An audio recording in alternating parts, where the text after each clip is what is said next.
வணக்கம். தலைப்புச் செய்திகளுடன் ஆரம்பமாகும் இன்றைய தேனாரம் செய்திகள். ஏறாவூரில் கொள்ளையர்களால் கடை உரிமையாளர் படுகொலை. ஜனாதிபதி தேர்தலை புறக்கணிக்கவுள்ள பூநகரி மக்கள். தொடர்ந்து கொண்டிருக்கும் மணல் அகழ்வை உடன் நிறுத்த வேண்டும் என்று பூநகரி மக்கள் போராட்டக் குழு தெரிவிப்பு. இலங்கை இந்திய பிரதிநிதிகள் மூலம் மீனவர்கள் பிரச்சினைக்கு நிரந்தர தீர்வு. அமைச்சர் ஜெயசங்கர் உறுதியளிப்பு. காயன்குடா கண்ணகி வித்தியாலயம் கிழக்கில் மீண்டும் சாம்பியனானது. தொடர்கின்றது தேனாரம் செய்திகள். கொள்ளையர்களால் கடை உரிமையாளர் படுகொலை செய்யப்பட்ட சம்பவமானது மட்டக்களப்பு ஏறாவூர் போலீஸ் பிரிவுக்குட்பட்ட மிச் நகர் ஹிஸ்புல்லாஜ் நகரில் கடை உரிமையாளரை கொள்ளையடிக்க வந்த போதைப்பொருளுக்கு அடிமையான கும்பலைச் சேர்ந்தவர்கள் அதனை தடுக்க முற்பட்டதால் அவரை வெட்டி படுகொலை செய்தனர்.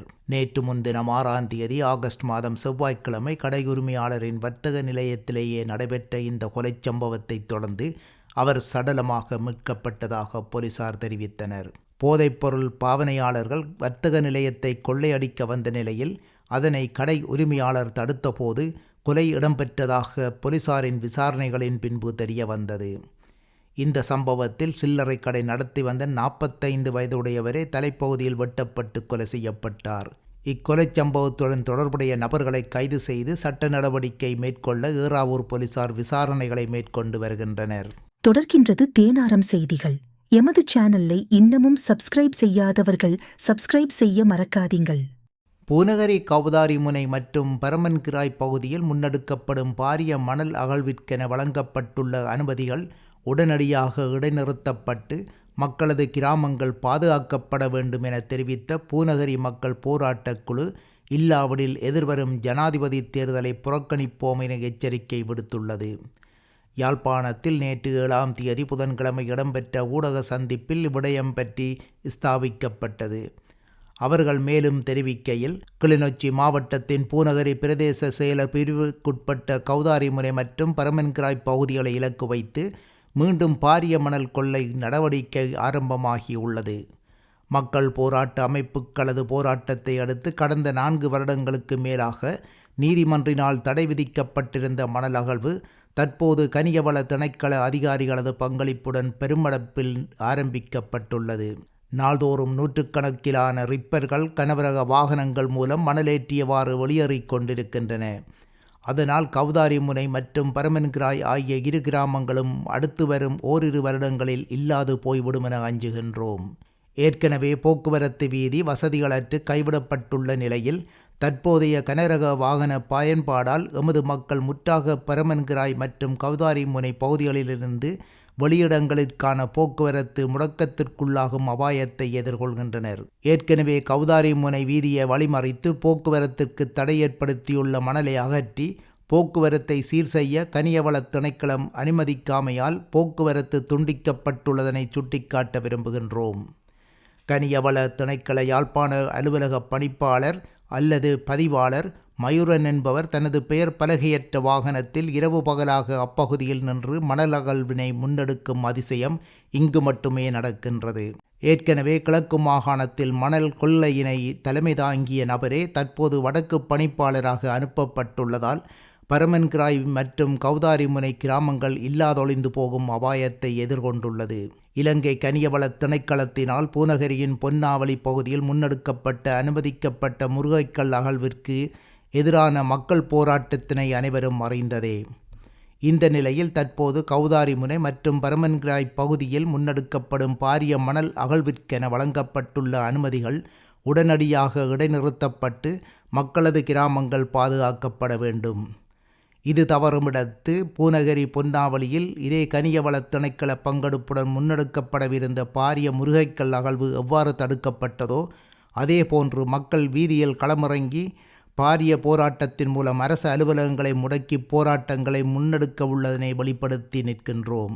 அத்துடன் ஒட்டுமொத்த மக்கள் போராட்டக் குழு அமைப்பின் பேரில் எதிர்வரும் 9ஆம் தேதியினுள் வழங்கப்பட்ட பெர்மிட் அனுமதிகள் இரத்து செய்யப்படாவிட்டால் பின்வரும் விவரப்படியான கிளிநொச்சி மாவட்டம் தழுவிய போராட்ட நடவடிக்கைகளுக்கு எமது உறவுகளுக்கு பகிரங்க அழைப்பினை விடுக்கின்றோம். ஏற்கனவே பொன்னாவளியில் இணைந்து போராடிய உறவுகள் எம்முடன் இணைந்து கொள்வதற்காக அறிவித்துள்ளனர். ஜனாதிபதி தேர்தலை ஒட்டுமொத்த மக்களும் புறக்கணிப்போம். கவுதாரிமுனை மற்றும் பரமன்கிராய் பகுதியில் திட்டமிடப்பட்டுள்ள அதானி குழுமத்தின் காற்றலை பணிகளை முடக்க போராட்டங்களை ஆரம்பிப்போம்.